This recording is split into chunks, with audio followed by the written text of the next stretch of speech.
Hi, I'm Teal from Teal's Cuisine on behalf of Direct MS. In this video, we will look at food types that can be problematic for people with MS. Consumption of such foods including sugar, non-gluten grains, potatoes, eggs, alcohol, and 2 types of fat should be moderate at best. Sugar can cause problematic changes in gut flora and consequently increase gut leakiness and inflammation. To help reduce sugar intake, exclude candy, soft drinks, and high-sugar fruit drinks. If a sweetener is needed for a recipe, a good substitute is honey. I have to emphasize that artificial sweeteners are also very problematic for MS and have to be completely avoided. There are a few different artificial sweeteners, and these are the most common. Saccharin, which is known as Sweet and Low, aspartame, which goes under a few names, NutraSweet, Equal, and Sugar Twin, and sucralose, more commonly known as Splenda. As always, it's important to read ingredient labels to find out the sugar content and if any artificial sweeteners are present.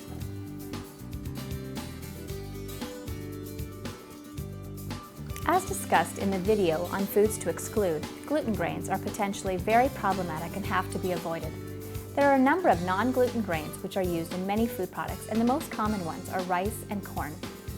Rice is the best non-gluten grain to consume, but even its consumption should be limited. The reason for this is that rice, like all grains, can adversely affect the gut flora and result in increased gut leakiness. At most, only one rice product, such as a slice of rice bread or a serving of rice, should be eaten each day. Corn can be very problematic and, if possible, should be avoided or at best eaten very sparingly. Cornstarch is often used as a thickener, but tapioca, arrowroot, potato flour, and rice flour can be substituted for this purpose. The importance of reading labels to identify corn is very important because it's used in a variety of products.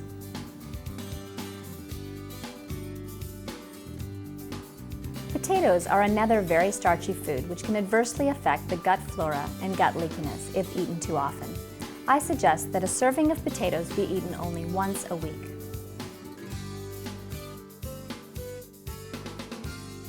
Eggs are one of the most highly allergic foods, and if you are allergic to eggs, it's important to exclude them from your diet. Even if you don't have an established allergy to eggs, I suggest you eat them in moderation, no more than twice a week. Again, it's important to read labels. Products containing eggs, egg yolk, egg white, egg albumin or albumin need to be avoided or eaten sparingly. Alcohol intake should also be moderate, and the reason for this is that alcohol contributes to increasing gut leakiness and consequent autoimmune reactions. A few glasses of red or white wine each week is reasonable.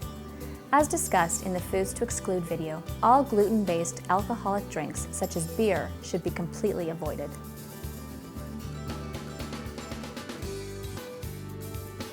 The relationship between the different types of fats and MS is discussed in the Key Concepts video in the Science section. The bottom line is that saturated fat and omega-6 polyunsaturated fat can contribute to MS progression. Thus, consumption of these fat types must be moderate.